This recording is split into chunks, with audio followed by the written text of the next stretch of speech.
You are about to enter a great adventure.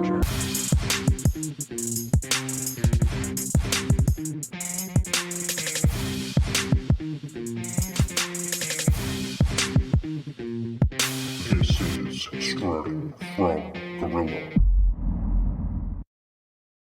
Hey guys, good to see everybody again. We are back for another episode of Strutting from Gorilla.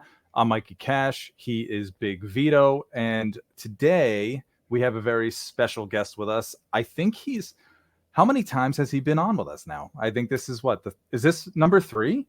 3. I think it's the third time. Our first 3-time guest on the show. This is actually really exciting. You will hear him on the Wrestleville podcast. He is the author of several great wrestling books out there, like Lance by Chance, From the Pro Wrestling Vault, Volumes 1 and 2, and his most recent book that is out now, Wrestle Black Bart, you can purchase on his website, Wrestleville.com. We're really excited to have Vinny Berry back on the show. Let's bring him right on here. Vinny, how are you? I'm doing great. Good to see you, Vinny. And I don't want to correct you. However, I think it's 4. Is it 4? Yeah, oh, that's right. Yeah, that's because Mikey Cash had video trouble the last time. Yeah, so Big that's Vito right. had to go solo here. That's right. Listen, It could happen again at any moment. You never know how Comcast is around here. All right, I could drop off at any time. Well, I hope it doesn't happen tonight. No, we're really excited to have you back. I know the book came out a few months ago, and we've been really trying to get you on. It's just schedule been tight around here, and we're excited to have you back and talk a little bit about Wrestle Black Bart. So, Mikey Cash, fire away some questions at Vinny Berry.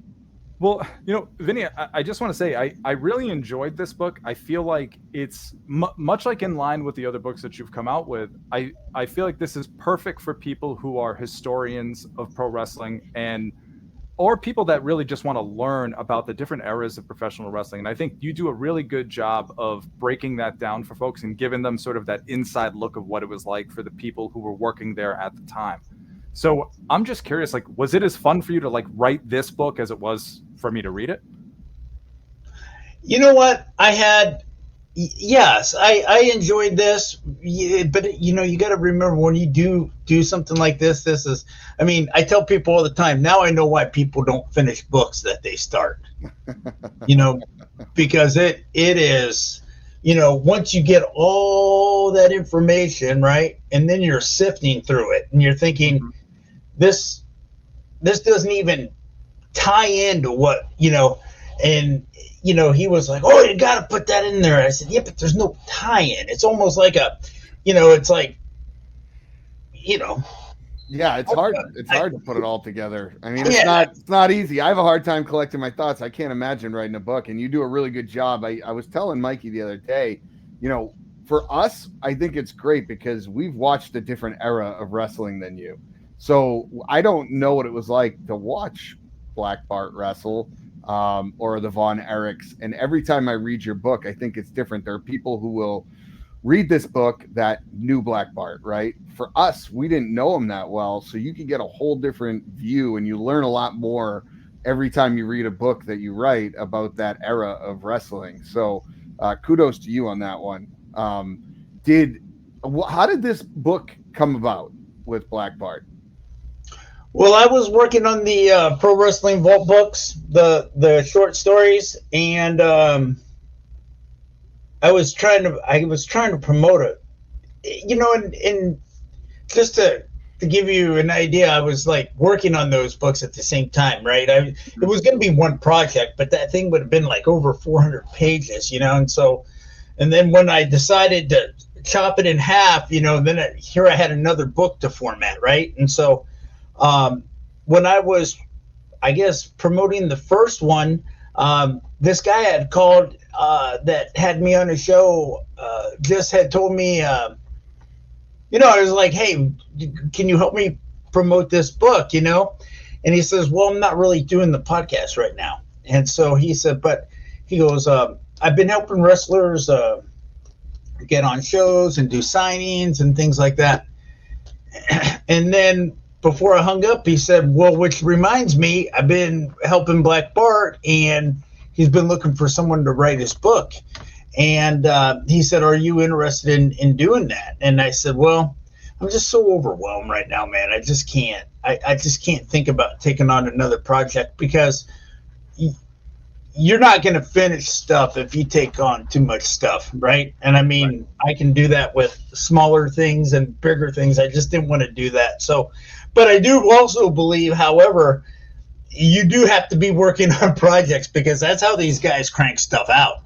Mm-hmm. Like, they're finishing something up and they're starting something. They're finishing something up, but to get bogged down and never finish anything, I don't want to get trapped like that. So I'm kind of cautious on how much I take on. Well,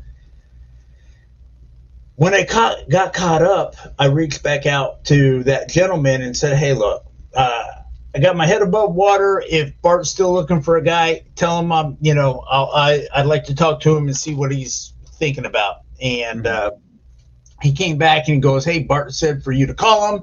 I called him. First thing out of Bart's mouth was, dadgummit, Vinny, I've been waiting for you to call me. And, I said, okay, he was, we're going to do it, right? And I said, hold on, man. I mean, I haven't even said hello yet. It's like, buy me dinner first. Yeah, I was like, hey, why don't we talk for a couple weeks? And, I said, you might not even like me in 2 weeks, I said, so dude, before I even agreed, I was pretty much committed to the project. Yeah. I mean, it must be so interesting for you, because I imagine, like you said, there's got to kind of have to be a match, right, between, the wrestler and the writer here, so, I mean, has there been people, I mean, you don't have to name names here, but have there been times where, hey, like, maybe you had somebody in mind and you were talking with them and it just kind of turned out like you guys really weren't in sync in terms of where you wanted things to go? Well, I don't think, I haven't got that far with somebody and not gone the way. Right. But people have expressed interest, like, hey, I want you to write my book. Mm-hmm. and I've had a few of those, and right now I'm just kind of in a place where I want to focus on the podcast. I want to kind of focus on my, on my wife.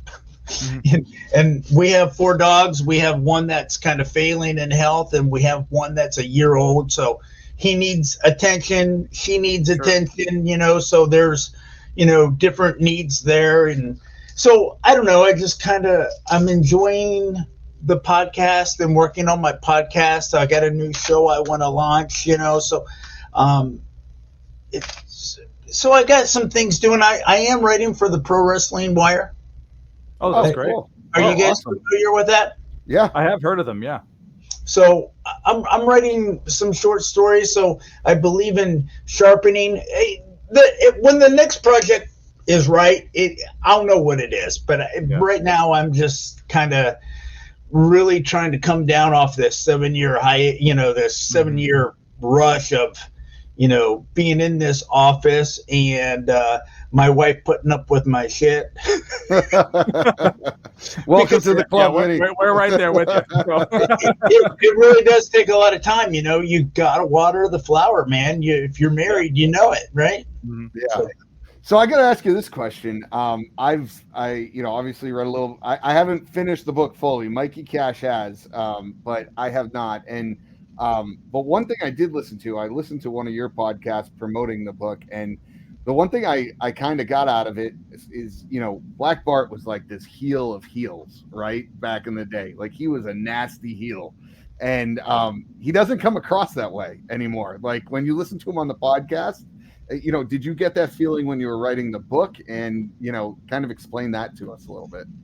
Well, I mean, yes. He took his job very serious, man. And he really loved it, and he knew how to squirt the fuel on the fire, and he knew how to get under people's skin, and he liked doing it, but he is a super duper nice guy. I mean, he is a super nice guy, and and probably one of that dude is tough. I mean, super duper tough. I don't know if you guys heard, but he's been battling stage 4 cancer for over a year now. Oh, wow. And he's been getting hammered with, chemo and treatments and ailments, and, it's messing up his blood sugar and all this stuff. And I mean, there's some days where,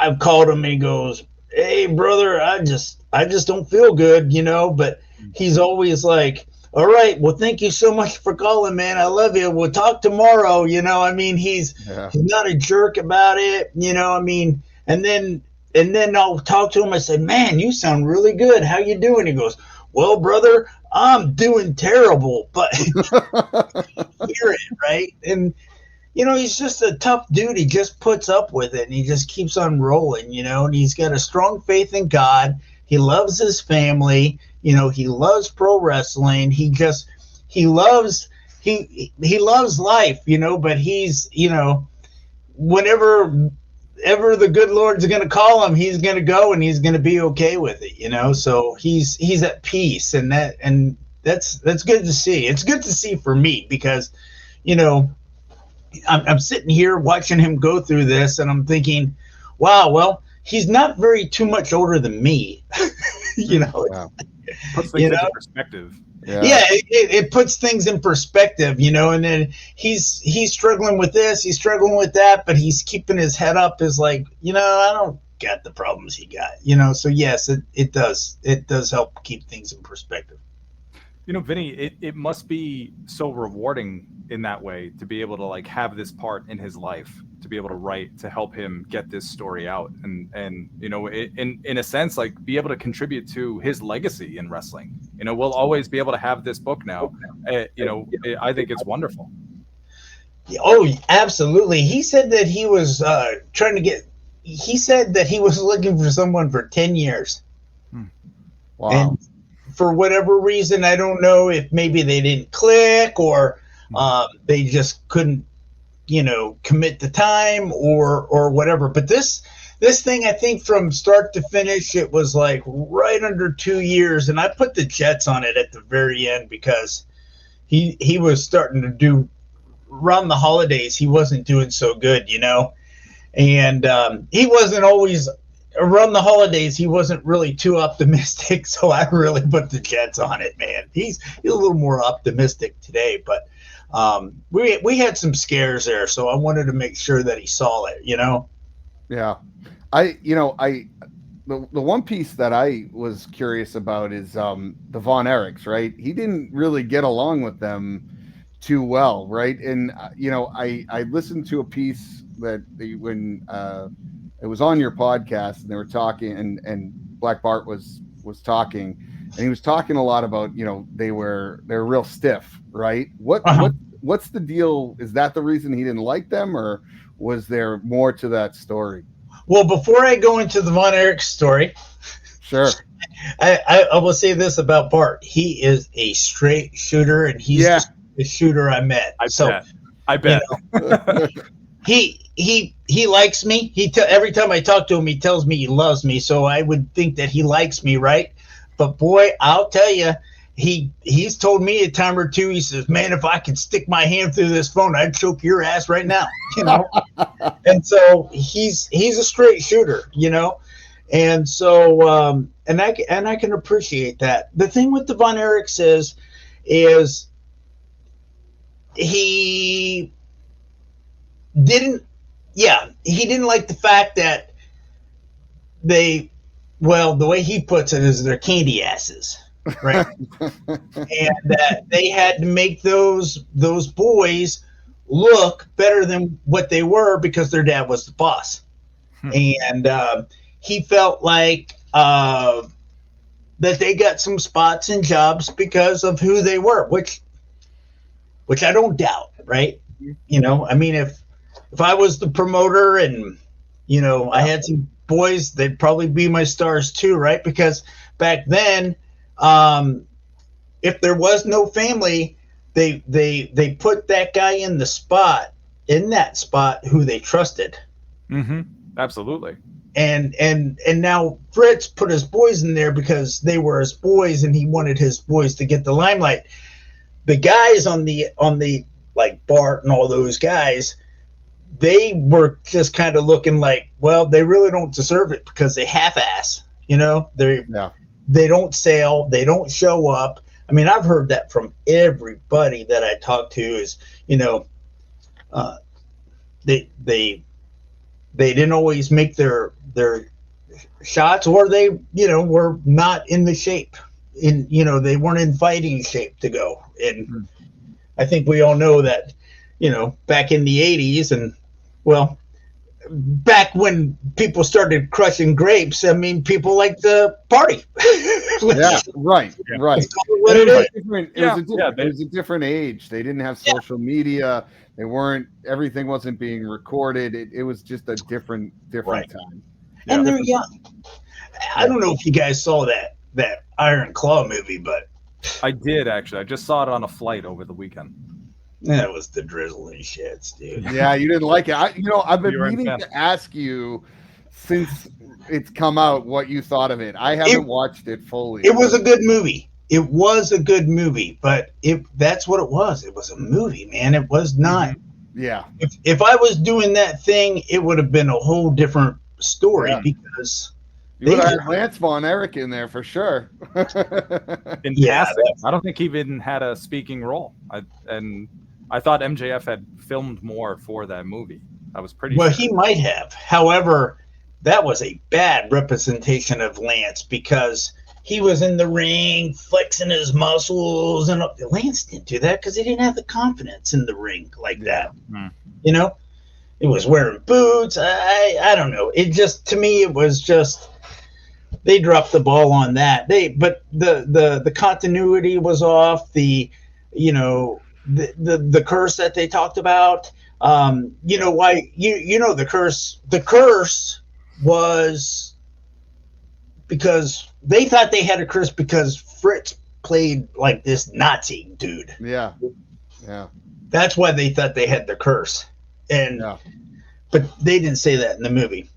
But sorry, I did get derailed a little bit. Can we go back? I'd like to finish. It's all right. I was going to say we should talk about Black Bart here because I know he had his. Yeah. Well, the thing with Kevin, he worked with Kevin quite a bit, and Kevin didn't sell, and he didn't like the fact that, like at the Cotton Bowl when he dropped the belt, it was like raining that day, and it was cold, and Bart said they got at the Cotton Bowl like at, I don't know, around noon, and we're in the office all day talking about the finish, and Bart's like, it's a 6-minute match, man. We don't have to talk about it for 6 hours. It's 6 minutes. And they were real particular about how they looked and how they did it, and how, and I don't know if you remember, Mikey, but there was a story, like a 6-man tag team match, right? And it was Kevin, Mike, and Lance, and the bad guys threw Lance and Mike out on the floor, and Bart's people got thrown out on the floor, and I'm sorry, no, it was Kevin in the ring with 3 bad guys, and Bart was one of them. And Kevin wanted to have one guy in the Iron Claw and the other guy in the Iron Claw, and wanted to put his foot on Bart's stomach with the Iron Claw. The bizarre ideas that get thrown around when you're planning a match, and especially when they're overthinking that much. That's what it seemed like. There was a lot. Right. They were thinking way too much about this. And Bart said, "I'm not doing that shit." I don't blame him. And so it was stuff like that he didn't like working with him. Another thing was that there was a match in Fort Worth, and he was supposed to clobber him with that branding iron, and he did. And Kevin says to him, he goes, "Man, you hit like a little girl." And he goes, "You're supposed to sell it, dummy." So he does it again, and he goes, "You think you're supposed to hurt me with that damn damn thing, you know? And he says, well, you can tell me how hard I hit you with this last one tomorrow. And he hit him so hard, he knocked his ass out or to the ground, right? He was incoherent. And Rick Hazard was like, hey, man, what the hell are you doing? He goes, hey, you pretty much asked for it, you know? Mm-hmm. And so he gets home. He said it took him probably about an hour to get home. He's walking in the door, his phone's ringing, and it's Fritz. He goes, what the hell are you trying to do? Kill my boy? He goes, Fritz, if you would have whooped those boys' asses years ago, they'd be in a lot better shape than they are now. I remember that conversation in the book, yeah. You know, and so that was some of the stuff. But when Kerry came back from the WWF, mm-hmm.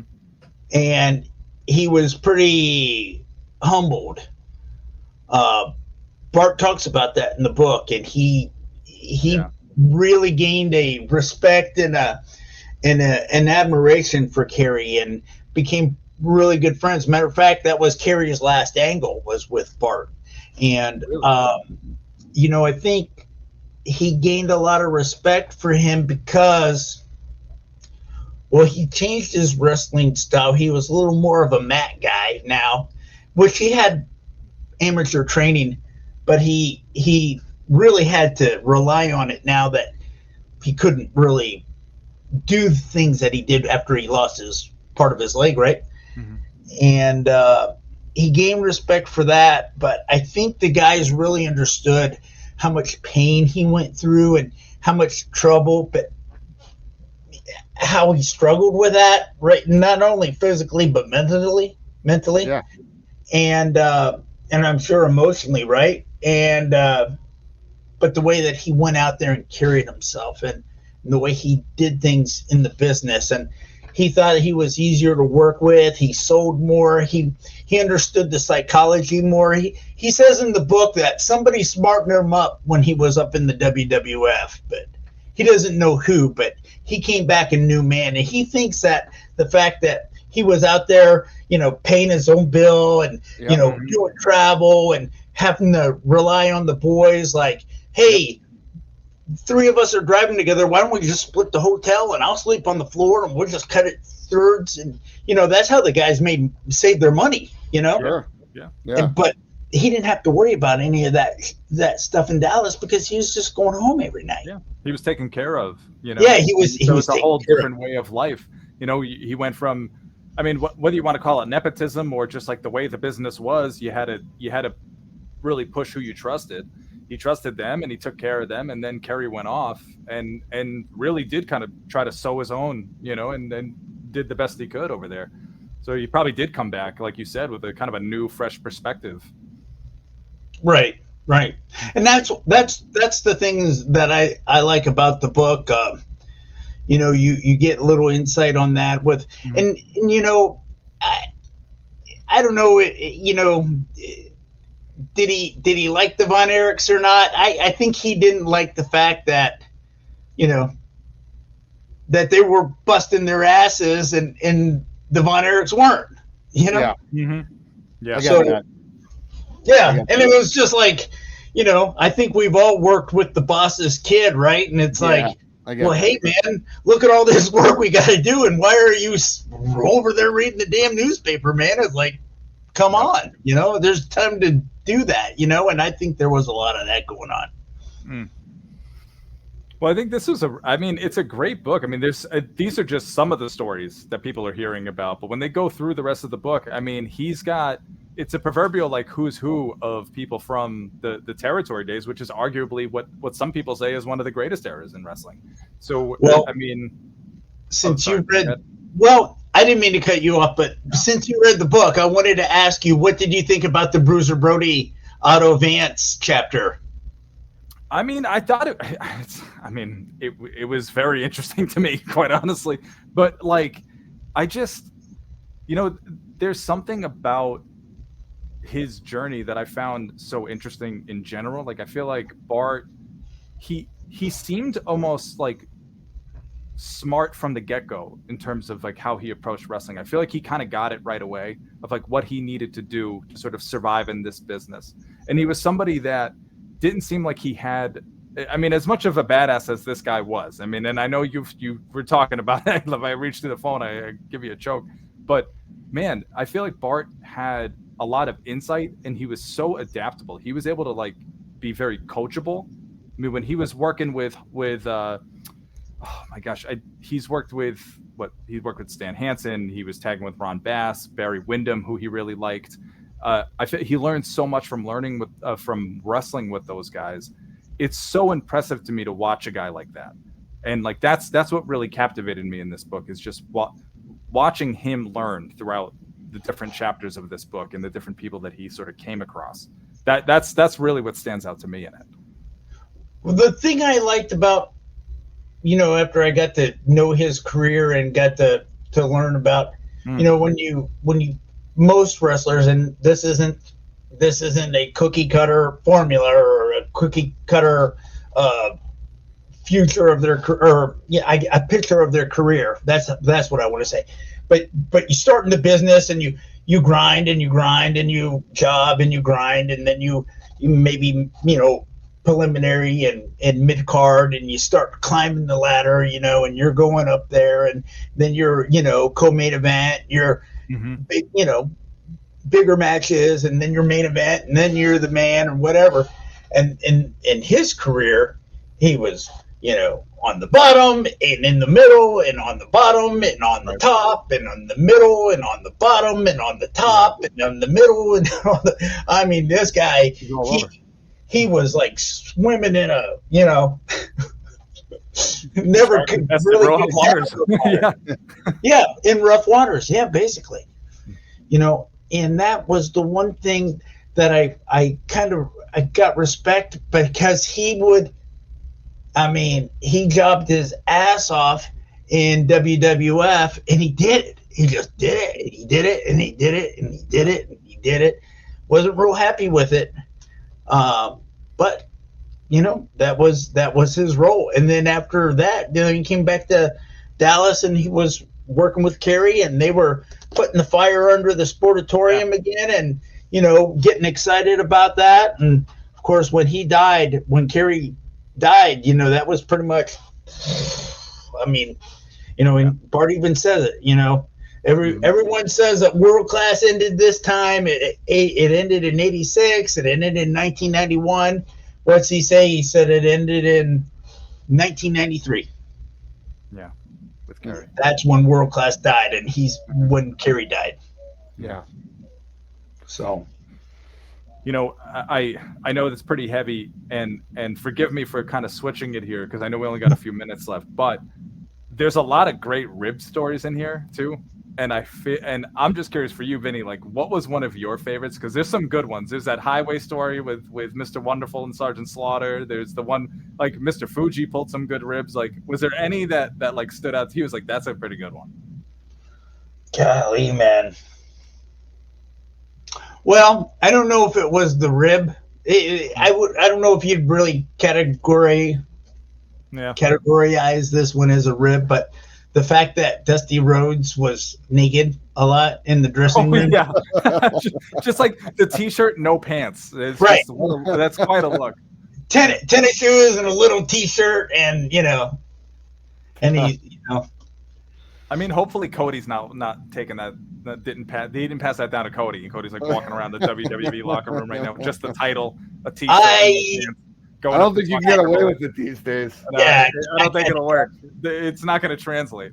So one of the nicest compliments I got from Bart on this book was, and if you've listened to any of his podcasts, because he said it in quite a few, he said, you would have thought that Vinny was in my front pocket the whole entire time I was wrestling.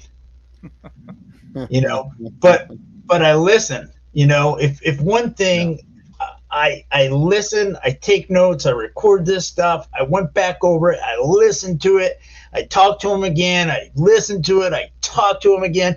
And the difference between him and Lance is Lance wanted to talk for 30 minutes on Sunday and that was it. And this guy was willing to talk to me whenever he was awake.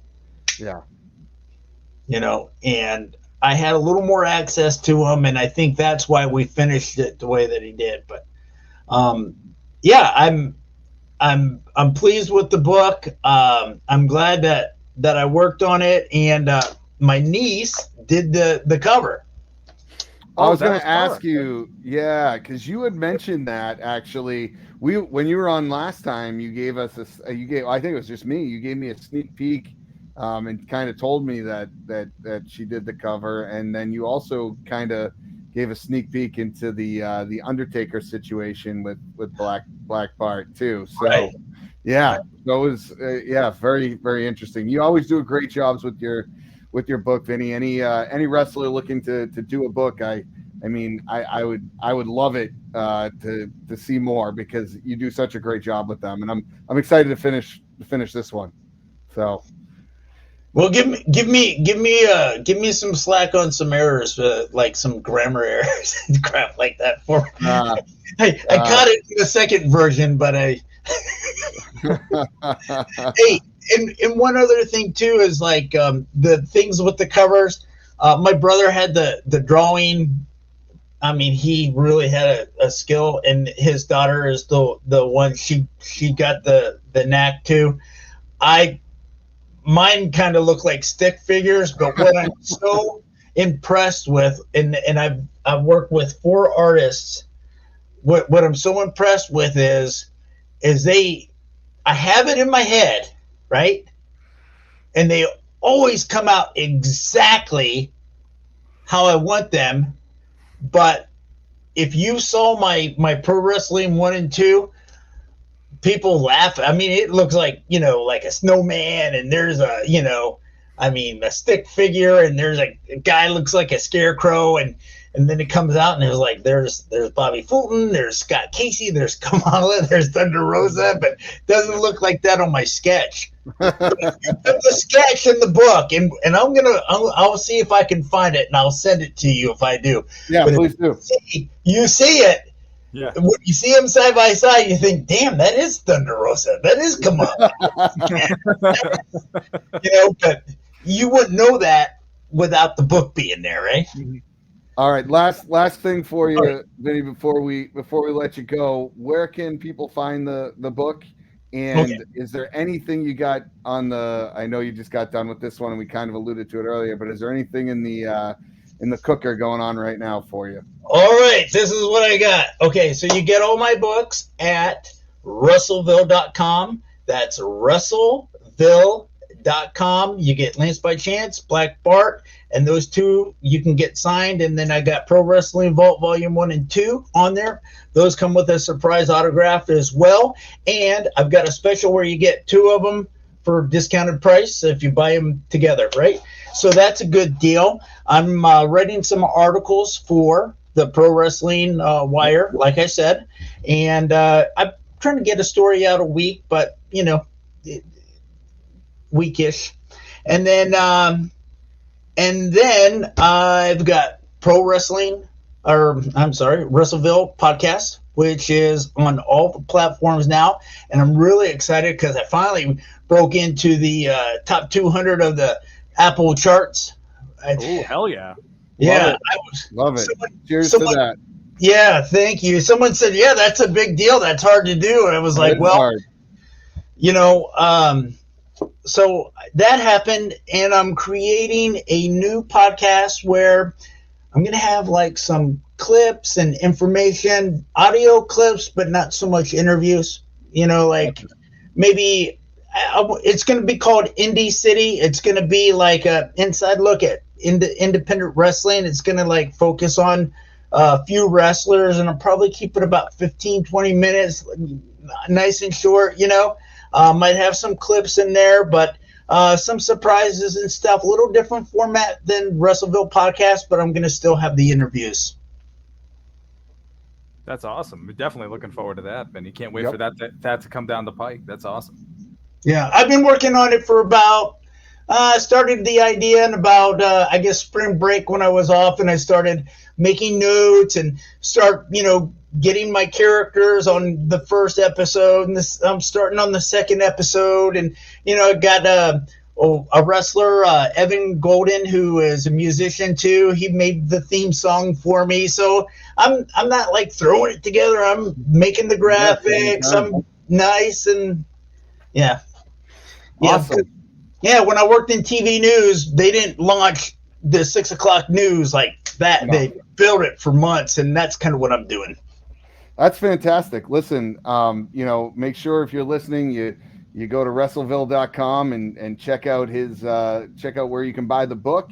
And Vinny, it's always a pleasure to have you on. Anytime you want to come on, you're welcome back. So Absolutely. I'm sure we'll talk with you soon. Great having you. All right, I'll see you guys next week. Good to see you. That was fun. Good stuff. Yeah, it's always good. I'm glad I finally got to be here when he was back. Yeah, that's right. I mean, it's always great to have Vinny on. He always does a great job, and I always look forward to reading his stuff and listening to some of his podcasts. So make sure, if you haven't had a chance, go check it out if you're a fan of wrestling. I said it when he was here, but one of the great things for me personally is, again, I don't know that era, right? We always are here talking about everything going on in wrestling today, in the Attitude Era. To learn more and be a good wrestling historian, you have to get it from people that know that era. And Vinny does a fantastic job. So we're always excited to have him on here. But again, make sure you go to Wrestleville.com if you want to purchase a copy of the Wrestle Black Bart. I have to finish it. Unfortunately, I've been really tight schedule here in the personal life, so I haven't had a chance to finish it. But I'm excited to finish it up. So, yeah, it's a great book. I highly recommend it to you guys. Again, Wrestleville.com. You've seen the ticker below the whole episode. That's where you can find Vinny on all the socials. And yeah, I think Vinny does a great job. It's a wonderful book for people who are interested in the history of pro wrestling. I think it's a really fun read. So we're really happy that Vinny could join us again. And I think there's no better way to end this episode than that. So without further ado, we'll see you guys next time, and keep on strutting, jabronis.